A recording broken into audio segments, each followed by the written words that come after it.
Suzanne Eaton was a 59-year-old American scientist who was working as a professor of molecular biology in Dresden, Germany. A big part of her job at this institute was to travel around the world and hold conferences on the latest developments in her field. In July of 2019, she traveled to the scenic Greek island of Crete for one of these conferences, not knowing that this was going to be her last, and that the person responsible for her end would be caught because of his videos on YouTube. The incident happened on July 2nd, when, after a conference, Suzanne spent time with her peers and played the public piano in the venue's lobby before saying her goodbyes and heading out to her hotel in the afternoon. Sadly, this was the last time anyone saw Suzanne alive. Her coworkers noticed her absence when she didn't show up for the second conference scheduled for 6 p.m. that evening. It wasn't like her to skip events out of the blue. Something wasn't right. A fact that became increasingly clear when over 24 hours passed without anyone hearing from her. So, on July 3rd, her colleagues called the police to check on her, hoping she was simply sick or something similar. However, when officers arrived at her hotel room, no one answered the door. They acquired a spare key from the hotel management and went inside, only to find the room completely empty and undisturbed. All of Suzanne's belongings were also still in the room. The only things missing were her running shoes and a set of exercise clothes. Those who knew her immediately understood what this meant.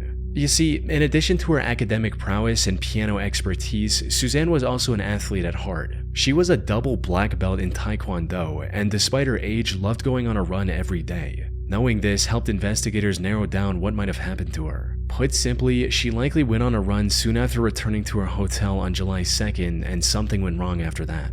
She wasn't super familiar with the area, and to make matters worse, the weather was uncomfortably hot that afternoon.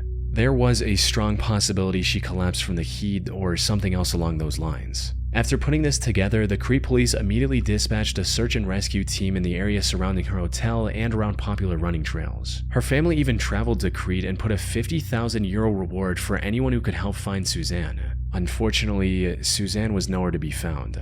That is until 5 days later, on July 8th, when two young men were exploring one of the abandoned World War II Nazi bunkers scattered across Crete. Around 200 meters in, one of them noticed a piece of burlap covering something on the ground. They picked it up from one end to see what was underneath, and what they found was the aftermath of one of the most horrific crimes in Crete's recent history. The burlap was covering the bloody remains of Suzanne Eaton. A later autopsy report discovered that Suzanne had several broken ribs, multiple fractures throughout her body, a missing ear, and much, much more. Whatever happened to her certainly was not an accident. The investigators began searching for clues, and fortunately it didn't take long for them to make their first major breakthrough: a set of car tire tracks leading up to the entrance of the bunker. Analyzing these tracks allowed investigators to find the car responsible for transporting Suzanne's remains to that bunker. It belonged to 27-year-old Yanis Paraskakis, a local sheep farmer. But when questioned, Yanis feigned ignorance and claimed that him driving through that area on that day was nothing more than a coincidence. He went as far as to say that he didn't even know about the existence of that bunker, a lie that would eventually lead to his arrest. You see, Yanis had a dream to become a successful YouTuber. He started a channel with his own name in 2012 and began posting videos. However, if you go to his channel today, all you'll find are 3 videos of him performing an ancient Chinese martial art and meditation technique called Qigong. That's because a couple days before Suzanne's body was discovered, Yanis deleted every other video on his channel. And once authorities recovered some of these deleted videos, it became clear why. You see, most of these deleted videos involved Yanis exploring abandoned World War II bunkers, including the one where Suzanne's remains were discovered. This contradiction gave the authorities the go-ahead to formally arrest him on July 15. It also allowed them to investigate him further, and the evidence they discovered was overwhelming. As it turned out, the land where this bunker was located was owned by Yanis's family. Investigators also found traces of Suzanne's blood in his car's trunk. When confronted with this evidence, Yanis cracked and told the whole story. According to him, he saw Suzanne running down the road and something came over him. He hit her with his car twice before putting her in his car, driving to the bunker, and ending her life there. He later changed his story to where he was compelled to commit this crime by a demon. Unfortunately for him, the jury didn't buy this one bit and sentenced him to life in prison without the possibility of parole in 2020. Now, this should have been the end of Yanis' story, but from what I've seen, there's more to his actions than just this one crime he was convicted of. The thing is, Yanis presented his vile act as a crime of opportunity, something he did completely out of nowhere. However, there's evidence to suggest that Yanis might be a full-blown serial killer. For instance, he was apparently detained by the police twice before, once for arson and once for animal cruelty, both of which are well-known early behaviors of serial killers. After his arrest, several other women also came forward, testifying that he had tried to run them over with his car as well in the past. So, Suzanne was more than likely not his first victim. However, the most solid evidence against Giannis is in one of the deleted videos he uploaded to YouTube. In it, we can see him showing some very human-looking bones scattered throughout the same bunker Suzanne was discovered in. These bones were never discovered by the authorities, suggesting they might have been removed by Giannis to hide evidence. But what makes this truly disturbing is what his friend says at one point in the same video. This roughly translates into, "Is this where you left that old guy?"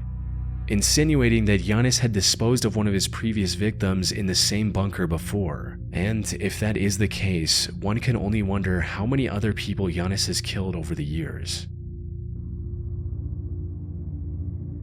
Simply Manic 6075 was a YouTube channel owned and operated by 24-year-old Samantha Wolford. She lived in the small community of Monticello, Texas with her husband Ernest Lee Ibarra, aka Ernie, and their 5 children.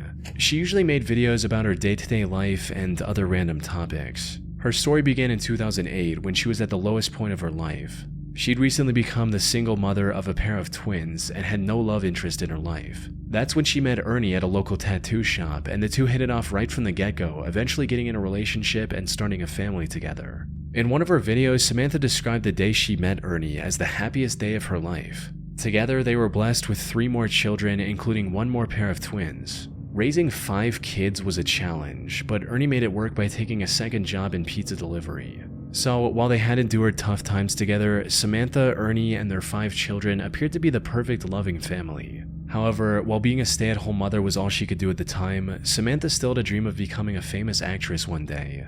I've always wanted to be an actress. I think it is so much fun. I've been extras in movies. I've had small parts in like short films. It is so much fun and it is so beautiful. It is one of the most amazing forms of art ever to be able to express yourself that way. I think it's amazing. So, in October 2010, she created her YouTube channel and started posting videos, hoping to become a popular YouTuber and fulfill her dream on the internet instead. And things were going surprisingly okay in the beginning. Samantha would post new videos whenever she had something new to say. And while most of her videos struggled to get past 100 views at the time, the few viewers she had were enough to keep her going. But as time passed on, her passion for making videos turned into an obsession. She started spending more of her time on making videos than her family, putting even more pressure on an already stressed out Ernie. Around 2014, she also started accusing Ernie of hurting her in her videos, hinting at just how bad their relationship was going. But then, after posting a seemingly random video in March of 2014, Samantha mysteriously vanished from the internet. Maybe she lost interest in YouTube or just wanted to focus on her family again. No one knew exactly why she quit so abruptly. Then, on the 20th of February 2015, viewers finally received the update they were waiting for. Unfortunately, it was far more tragic than anyone could have imagined. It started with the Texas police receiving a call from one of Samantha's aunts asking them to save her niece's life. Cause County 911, what's your emergency? I have a home invasion. My niece is tied up. I am at the verge of untying my niece at this particular moment. Okay, she's tied up. She is tied up and gagged. And gagged? Is that what you said? Ma'am. Is there anybody else there? Where are the kids? We have 5 small infants asleep. Apparently, 3 masked men broke into their home in the middle of the night and attacked the couple while they were asleep. The intruders then tied Samantha in her bedroom and after hitting him with a gun a few times, kidnapped Ernie. Samantha somehow managed to get her ties loose enough to call her aunt, who then contacted the police after arriving at Samantha's home herself. By the time officers arrived, Samantha's aunt had set her free from the restraints. The kids were fortunately safe as well. However, what made this whole situation strange was that the intruders didn't take anything else from their home besides Ernie. And from the people who knew him personally, Ernie wasn't the type of guy to make enemies with dangerous people. Put simply, investigators sensed something fishy with the whole situation. But all that paled in comparison to the main objective, which was to save Ernie as soon as possible. Unfortunately, Samantha didn't know anything that could give investigators their first clue. With no other option, the officers took Samantha to the station for further questioning, hoping to extract any useful information they could from her. But what none of them expected was that Samantha would change up her story completely after entering the interrogation room. Where before she didn't know anything about the assailants, now she had the name of a potential suspect, John Rebel. As Samantha's story goes, she was talking to her friend about Ernie's supposed attacks on Samantha, when suddenly a man with the pseudonym John Rebel overheard their conversation and started talking about how a man shouldn't treat a woman that way and that he was going to handle the situation. Well, as it turned out, the name John Rebel actually belonged to someone, a man named Jonathan Sanford. The police found and arrested John not long after Samantha gave out his name, right alongside his two accomplices, Jose Ponce and Octavius Rhymes. Surprisingly, Jonathan put up little to no resistance and immediately confessed to kidnapping Ernie. He also confirmed the worst possible outcome, that by the time the police got involved, Ernie was already dead. The three took him to a secluded forest and executed him with one shot to the back of his head. However, even after learning all this, one question remained. Why? Why would three men who didn't even know Ernie kidnap him from his home like that? Every answer to this question pointed back to Samantha, who kept denying any involvement. Even if the investigators ignored her suddenly remembering the perpetrator's name, there were several other suspicious aspects to her story. Like, how was she able to untie herself enough to call her aunt? Why didn't any of her neighbors hear the break-in? And why were the kids all sleeping in the same room, when usually they're scattered throughout the house? It wasn't long before investigators uncovered undeniable evidence of her direct involvement. This included instruction messages she sent to Octavius when the officers were trying to call Ernie's phone, which he had on him. These read, "Kill his phone, shut that down, ditch phone, move." There was no doubt about it at this point. Samantha was in colluding with her husband's killers. And as the investigation went on, the real story came out as well. Samantha had apparently become addicted to the idea of becoming a famous YouTuber, and her neglect of the kids became a constant source of fighting between the couple. But instead of resolving the issue like a responsible adult, Samantha colluded with her friend's boyfriend to hatch a cartoonishly evil scheme to get rid of Ernie.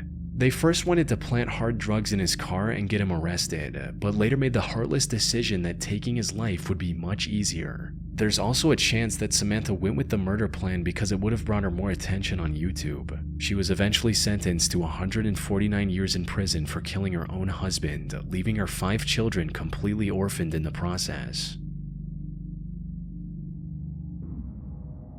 Diana Lovejoy was a successful technical writer living in the town of Carlsbad, California with her husband Greg Mulvihill. However, while her corporate job paid the bills, Diana's true passion was becoming a triathlon athlete and documenting her journey on video, resulting in her eventually starting her own fitness blog called Lovejoy Fitness and a YouTube channel by the name of Heavy DJ. She started this channel all the way back in 2008 and over the years used it to document various parts of her life. From meeting her parents after a long time to going scuba diving with her husband.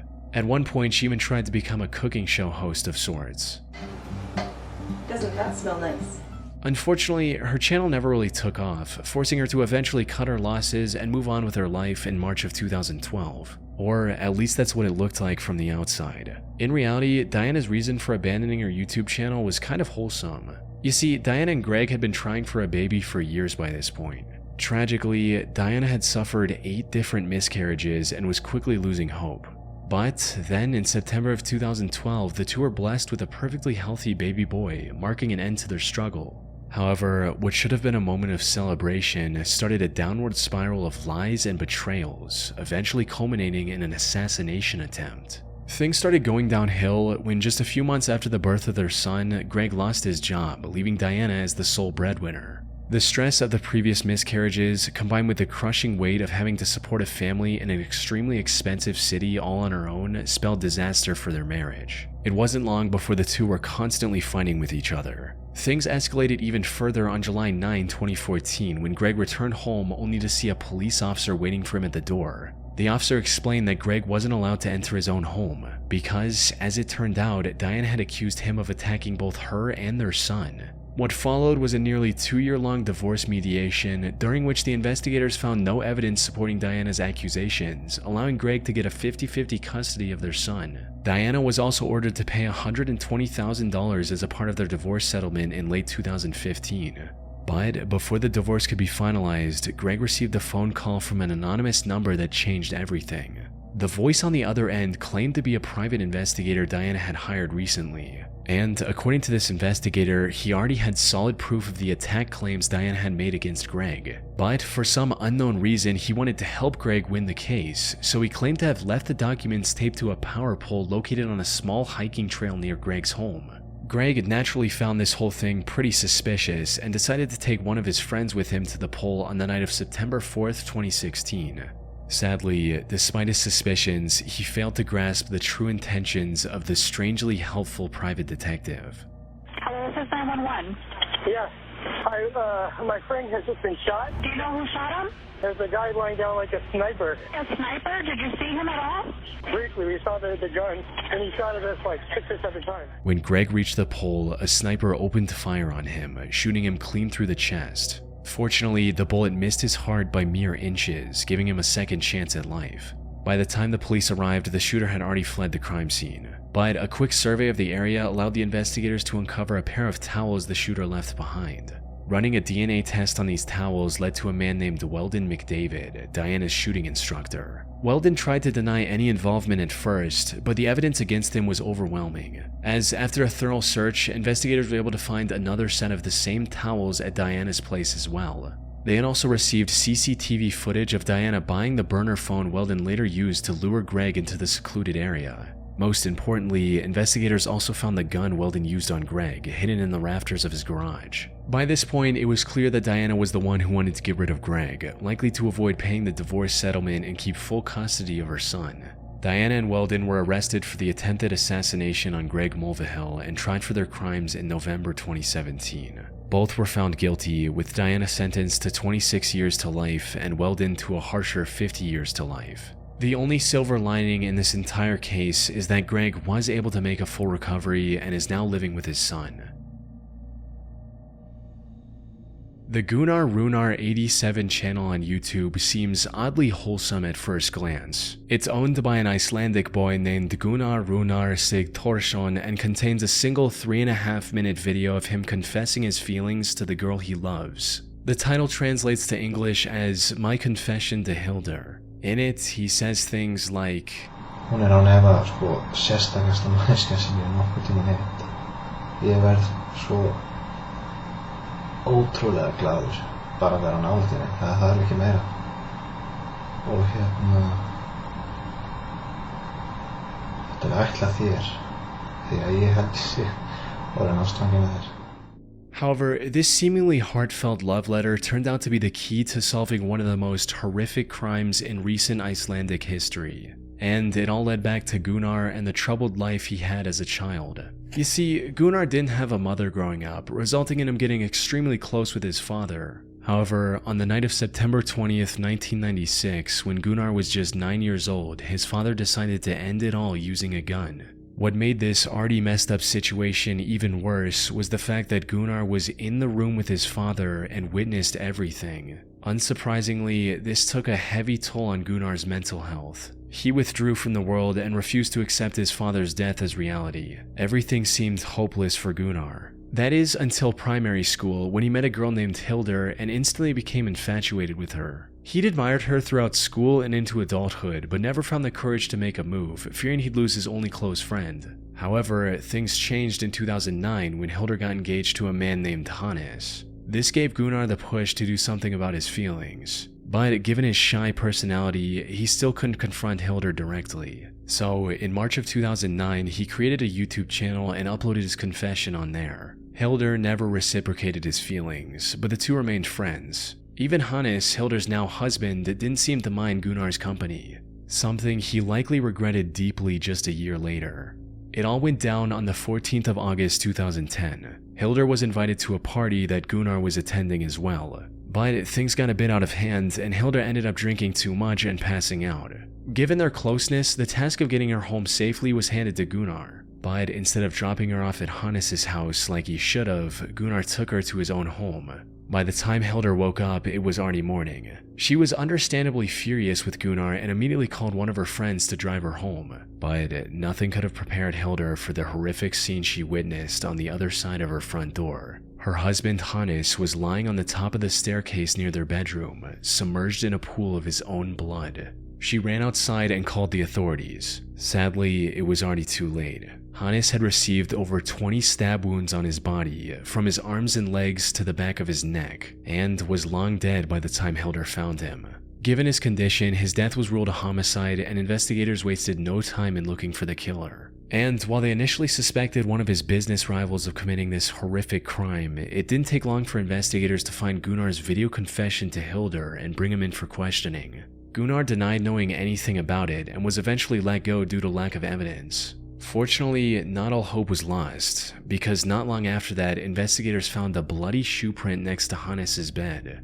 Looking deeper into this print revealed that it belonged to a pair of limited edition Adidas shoes. At the time, there were only 18 of these specific shoes in all of Iceland, and Gunnar just so happened to own one of these pairs. This was enough evidence to detain him once again. This also gave investigators the authority to do a thorough search of his belongings, resulting in them finding residue of Hannes's blood on his shoes, as well as in his car. Once presented with this evidence, Gunnar confessed to the murder. He also revealed that he'd been planning it for months, and even shoplifted the items he intended to use to avoid purchase records linking back to him. And while he didn't admit to it, Hildur also suspected him of spiking her drink that night, since she usually never passed out like that. After committing the crime, he also drove to a nearby pier and dumped items used in the crime into the sea to get rid of any evidence. It was a well thought out plan, since he was only caught because the garbage bag he used to hide his shoe prints tore open as he walked. As for his motive, it was just as everyone had expected, with him making it clear during the investigation, stating, "I loved Hildur. She was supposed to be with me. She was not supposed to be with him." Surprisingly, he was found not guilty during his first trial on March 1, 2011 by reason of insanity stemming from his messed up childhood. However, the prosecution argued that he was fully aware of his actions and escalated the case to the Supreme Court of Iceland. Gunnar was found guilty on this second trial and was sentenced to 16 years in prison. This was already lenient given the brutality of his crime, yet he ended up serving only half of that sentence as well. He was released under supervision in July 2019 and now works at a local warehouse.